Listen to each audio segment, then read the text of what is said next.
তালামিযে ইসলামিয়া শুধু ইশকে রাসূলকে লালন করে না, বরং আল্লাহ রাসূল সাল্লাল্লাহু আলাইহি ওয়াসাল্লামের মহব্বতে নিজেদের জীবন বিসর্জন দিয়ে দিতে পারে। উপস্থিত সিলেট পশ্চিম জেলা শাখার আওতাধীন তালামিযে ইসলামিয়ার সর্বস্তরের দায়িত্বশীলবৃন্দ, আমার ব্যক্তিগত পক্ষ থেকে এবং তালামিযে ইসলামিয়া কেন্দ্রীয় পরিষদের পক্ষ থেকে সবাইকে জানাচ্ছি আন্তরিক মুবারকবাদ এবং শুভেচ্ছা। সুপ্রিয় উপস্থিতি, আসরের নামাজ সন্নিকটে, আমরা নামাজ পড়ব এবং আজকের সম্মানিত প্রধান অতিথি মহোদয়ের গুরুত্বপূর্ণ নসিহত আমরা শুনব। সেজন্য আমি আমার বক্তব্য খুব বেশি দীর্ঘায়িত করব না। সুপ্রিয় উপস্থিতি, আজকের এই অনুষ্ঠানে আমি শ্রদ্ধাভরে স্মরণ করছি আমাদের পীর ও মুর্শিদ শামসুল উলামা হযরত আল্লামা ফুলতলী সাহেব কিবলা রহমাতুল্লাহ আলাইহি, যিনি শুধুই বাংলাদেশের নয় বরং ভারতীয় উপমহাদেশের ইতিহাসে ছিলেন এক অতুলনীয় ব্যক্তিত্ব, এক অনুসরণীয় ব্যক্তিত্ব। আমরা যদি তার তাসাউফের সিলসিলার দিকে যদি আমরা তাকাই তাহলে দেখতে পারবো তিনি ছিলেন একজন পরিপূর্ণ অলি এবং একজন পরিপূর্ণ মানুষ। কিভাবে? আমরা যদি তার তরিকতের সিলসিলার দিকে, তাসাউফের সিলসিলার দিকে তাকাই তাহলে তার এই সিলসিলার অনন্য একজন বুজুর্গ ছিলেন শাইখুল হিন্দ শাহ আব্দুল আজিজ মুহাদ্দিসে দেহলভী রহমাতুল্লাহ আলাইহি, যিনি ব্রিটিশ ভারতে বসে ব্রিটিশরা যখন এই ভারতীয় উপমহাদেশে শাসন করছিল সেই সময়ে বসেও সেই ভারতীয় উপমহাদেশকে তিনি দারুল হারব হিসেবে ঘোষণা করেছিলেন। তার সেই সাহসিকতার যোগ্য উত্তরাধিকার হচ্ছেন আমাদের পীর ও মুর্শিদ আল্লামা ফুলতলী সাহেব কিবলা রহমাতুল্লাহ আলাইহি। আমরা যদি দেখি তার তরিকতের সিলসিলার অন্যতম বুজুর্গ ছিলেন আমাদের আধ্যাত্মিক চেতনার, ইমানি চেতনার প্রাণপুরুষ সঈদ আহমদ শহীদ বালাকুট আহমদ বেরলভী রহমতুল্লাহ আলাইহি, যিনি কবির ভাষায় সির দেগা নেহি দেগা মামা, আমাদের পীর ও মুর্শিদের তাসাউফের সিলসিলার এই অনন্য বুজুর্গ বালাকুটের জমিনে শির দিয়েছেন কিন্তু আমামা বিসর্জন দেন নাই। তার সেই সিলসিলার ত্যাগের যোগ্য উত্তরাধিকার হচ্ছেন আমাদের পীর ও মুর্শিদ আল্লামা ফুলতলী সাহেব কিবলা রহমাতুল্লাহ আলাইহি। আমরা যদি কেরাতের খেদমতের দিকে তাকাই, তার সিলসিলার অন্যতম বুজুর্গ ছিলেন হাদিয়ে বাঙ্গাল হযরত আল্লামা কারামত আলী জৌনপুরী রাহিমাহুল্লাহ, যিনি এই ভারত এবং আসাম এবং বাংলায় নিজের হাতে কোরআন লিখে লিখে মানুষকে কোরআন শিক্ষা দিয়েছেন। তার সেই খেদমত আমাদের পীর ও মুর্শিদের মধ্যে সিলসিলা অনুযায়ী চলে এসেছিল, যার অনন্য একটি খেদমত হলো দারুল কেরাতের এই খেদমত। সুপ্রিয় উপস্থিতি, তার এই সিলসিলার সমন্বয় হচ্ছে আমাদের পীর ও মুর্শিদ হযরত আল্লামা ফুলতলী সাহেব কিবলা রহমাতুল্লাহ আলাইহি। তিনি তার জীবনের দিকে যদি আমরা তাকাই, সময়ে সময়ে এই বাংলাদেশ শুধু নয়, এই বাংলাদেশের প্রত্যেকটি কোনায় কোনায় আল্লামা ফুলতলী সাহেব কিবলা রহমাতুল্লাহ আলাইহি তার খেদমতের অনন্য প্রতিষ্ঠা করে গিয়েছেন। শুধু তাই নয়, তিনি শুধুমাত্র কোরআন শিক্ষা দিয়েছেন এমন নয়, বরং এই দেশে যখনই কোনো বাতিল মতবাদ মাথাচাড়া দিয়ে উঠেছিল, কেউ যদি রাজপথে প্রকাশ্যে এর বিরোধিতা করে, তিনি ছিলেন আমাদের আল্লামা ফুলতলী সাহেব কিবলা রহমাতুল্লাহ আলাইহি। আমরা ইতিহাস থেকে যদি তাকাই, ইতিহাসের দিকে যদি আমরা তাকাই তাহলে আমরা দেখতে পারবো এই বাংলাদেশে সময়ে সময়ে ইসলামকে রক্ষা করার জন্য, এই দেশকে রক্ষা করার জন্য, এই দেশের মানুষকে রক্ষা করার জন্য আল্লামা ফুলতলী সাহেব কিবলা রহমাতুল্লাহ আলাইহি রাজপথে সময় দিয়েছেন। এনজিও আন্দোলন, তসলিমা নাসরিন বিরোধী আন্দোলন, শাহজালাল রহমাতুল্লাহ আলাইহি হলেন নামকরণ আন্দোলন সহ প্রত্যেকটি আন্দোলনে যিনি সামনে থেকে নেতৃত্ব দিয়েছেন তিনি হচ্ছেন আমাদের পীর ও মুর্শিদ আল্লামা ফুলতলী সাহেব কিবলা রহমাতুল্লাহ আলাইহি। আমরা তালামিযে ইসলামিয়ার কর্মীরা তার যোগ্য উত্তরাধিকার আমরা নিজেদেরকে দাবি করতে পারি না, কিন্তু আমরা নিজেদের গর্বিত কর্মী অনুভব করি যে আমরা ফুলতলী সাহেব কিবলা রহমাতুল্লাহ আলাইহির কর্মী। সেজন্য আজকের এই সদস্য সম্মেলন থেকে আমাদের দায়িত্ব নিয়ে যাওয়ার প্রয়োজন রয়েছে। আমি আরেকটি জিনিস বলতে চাই যে তালামিযে ইসলামিয়া প্রতিষ্ঠা হয়েছিল সেই 80-র দশকে। আল্লামা ফুলতলী সাহেব কিবলা রহমাতুল্লাহ আলাইহি ছিলেন একজন দূরদৃষ্টি সম্পন্ন একজন ওলি। সেই ঝঞ্ঝা বিক্ষুব্ধ সময়, রাজনৈতিক দিকে যদি আমরা তাকাই, সেই সময় কোনো সরকার ছিল না, তথাকথিত গণতান্ত্রিক কোনো সরকার ছিল না, বরং প্রেসিডেন্ট শাসিত সরকার ছিল।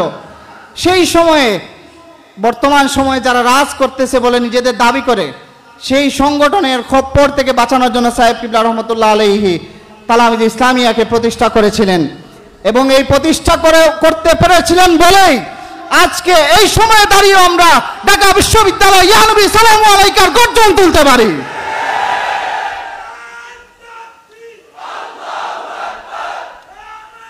আল্লামা ফুলতলি সাহেব কিবলা রহমতুল্লাহ আলাইহি তালামিজ ইসলামিয়া প্রতিষ্ঠা করতে পেরেছিলেন বলেই আজকে আমরা এখনো নিজেদেরকে আশিকের রাসূল হিসেবে দাবি করতে পারি। সেদিন একজন ব্যক্তির সাথে কথা হয়েছিল, আমার ব্যক্তিগতভাবে কথা হচ্ছিল। তিনি বলছেন যে আমি বাংলাদেশে অনেক সংগঠন দেখেছি, সেখানে কিছু না কিছু দুর্বলতা রয়েছে, কিন্তু তালামিজ ইসলামিয়ার কর্মীদের আমি বলতে পারি না যে ইমানের ক্ষেত্রে তাদের কতটুকু অগ্রগণ্য, তারা কতটুকু অগ্রগণ্য, আমলের দিক থেকে তারা কতটুকু অগ্রগণ্য, আদবের দিক থেকে তারা কতটুকু অগ্রগণ্য জানি না, কিন্তু তাদের মধ্যে যে আমি ইশকে রাসূল পেয়েছি এটা আমি কোনো সংগঠনে পাই না। আমি তার সাথে সুর মিলিয়ে বলেছিলাম যে আপনার কথার সাথে আমি একমত। তালামিজ ইসলামিয়া শুধু ইশকে রাসূলকে লালন করে না, বরং আল্লাহর রাসূল সাল্লাল্লাহু আলাইহি ওয়াসাল্লামের মহব্বতে নিজেদের জীবন বিসর্জন দিয়ে দিতে পারে।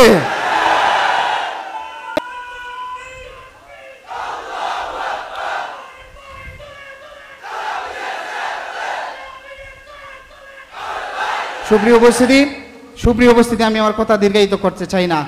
বর্তমান সময়টা একটা ফিতনার সময়, একটা ফাসাদের সময়। আমরা যদি বাংলাদেশের দিকে তাকাই, আমাদের চারিপাশে মুনাফিকিতে ভরা। আন্তর্জাতিক রাজনীতির দিকে যদি আমরা তাকাই, মুনাফিকিতে ভরা।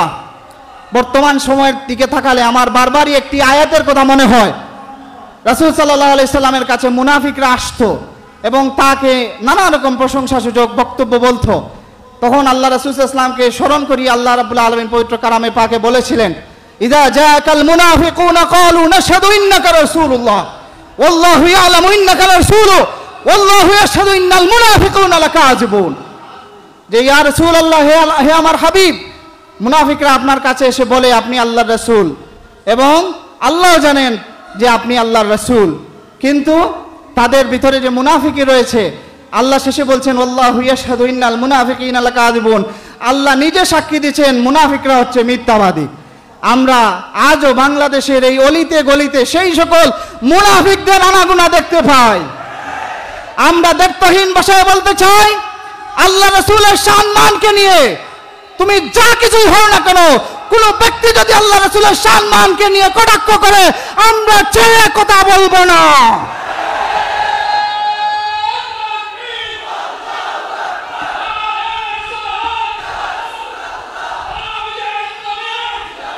সুপ্রিয় উপস্থিতি, তালামিজ ইসলামিয়াকে আপনারা অবহেলার চোখে দেখার সুযোগ নাই।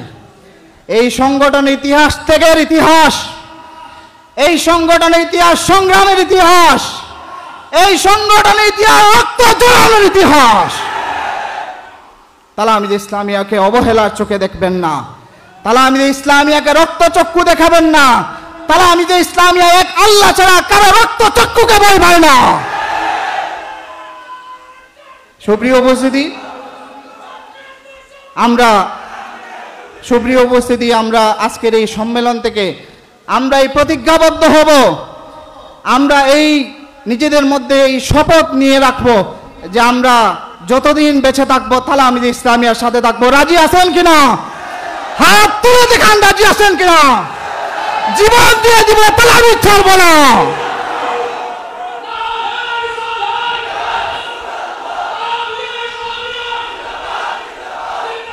আল্লামা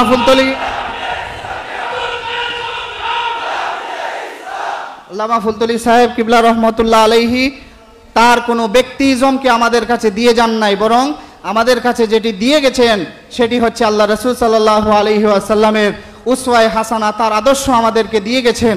আমরা যতদিন বেঁচে থাকবো আল্লাহ রাসূলকে ভালোবাসবো, তার আদর্শকে আমাদের নিজেদের জীবনে প্রতিষ্ঠা করার চেষ্টা করব, সমাজে প্রতিষ্ঠা করব, রাষ্ট্রে প্রতিষ্ঠা করার জন্য আমরা আমাদের সর্বস্ব দিব, প্রচেষ্টা চালিয়ে যাব, পরিশ্রম চালিয়ে যাব। এটাই হোক আজকের এই সম্মেলনের আমাদের শপথ, এটাই হোক আমাদের আজকের এই সম্মেলনের প্রতিজ্ঞা। সুপ্রিয় উপস্থিতি, শেষে আমি আরেকটি কথা বলতে চাই যে আমরা যেহেতু ছাত্র, তালামিজ মানে ছাত্র, আমরা আমাদের হৃদয়ে এই কষ্ট লালিত হয় আমরা যখন দেখি আমরা এখানে বসে আজকে সম্মেলন করছি, কিন্তু আমাদেরকে যারা গড়েন, আমাদেরকে যারা মানুষ করেন, আমাদের এই শিক্ষকরা আজকে রাজপথে। আমার কথা হচ্ছে তালামিজ ইসলামিয়ার পক্ষ থেকে আমরা সরকারের কাছে বলতে চাই, আপনারা পূর্বসূরীদের ন্যায় শিক্ষকদের সাথে অবিচার কইরেন না, আপনারা পূর্বসূরীদের সাথে বৈষম্য কইরেন না। পূর্বসূরীরাও থাকতে পারে না, আপনারাও থাকতে পারবেন না। শিক্ষকদের সাথে কেউ বৈষম্য করে এই দেশে কোনো ভালো সরকার প্রতিষ্ঠা করতে পারে না। আমাদের প্রধান অতিথি মহোদয় শিক্ষক, এখানে অনেকেই শিক্ষক রয়েছেন, কবি কালাম আজাদ স্যারও রয়েছেন। আশা করি তালামিজ ইসলামিয়ার সাথে সংহতি প্রকাশ করবেন। আমরা বলবো শিক্ষকরা সরকারের কাছে খুব বেশি কিছু চান নাই, 20% বাড়ি ভাড়া খুব বেশি কিছু না, 15% মেডিকেল ভাতা এগুলা খুব বেশি কিছু না, চাইলেই সেটা দেওয়া সম্ভব। আমরা সরকারের কাছে আহ্বান রাখতে চাই যে আপনারা অবিলম্বে শিক্ষকদের এই দাবি দেওয়ার প্রতি পূর্ণ সমর্থন ব্যক্ত করে তাদের দাবিগুলো আপনারা যথাযথভাবে গ্রহণ করার জন্য আপনারা পদক্ষেপ গ্রহণ করবেন। আমি শেষে আবারও বলতে চাই যে শিক্ষকদের নিয়ে কোনো অবিচার এদেশের কোনো ছাত্র সমাজ মেনে নেবে না। আমরা তালামিজ ইসলামিয়ার পক্ষ থেকে শিক্ষকদের এই দাবির প্রতি সমর্থন জানাচ্ছি। কে কোন দলের, কে কোন মতবাদের আমরা সেটা বিচার করি নাই, আমরা সেটা বিচার করব না। আমরা শুধু জানি শিক্ষক মানে শিক্ষক, তারা এই দেশের জাতির গড়ার কারিগর। তাদের প্রতি আমাদের পূর্ণ সমর্থন, আগেও যেমন ছিল পরবর্তীতেও তেমন থাকবে। আমরা তাদের সাথে কোনো বৈষম্য চাই না। আজকের এই সম্মেলনে যারা উপস্থিত হয়েছেন সবাইকে মোবারকবাদ জানাচ্ছি। আল্লাহ রাব্বুল আলামিন তালামিজ ইসলামিয়ার জন্য আমাদের কবুল করুন। ওয়া আখিরু দাওয়ানা আলহামদুলিল্লাহি রাব্বিল আলামিন। আসসালামু আলাইকুম ওয়া রাহমাতুল্লাহি ওয়া বারাকাতুহু।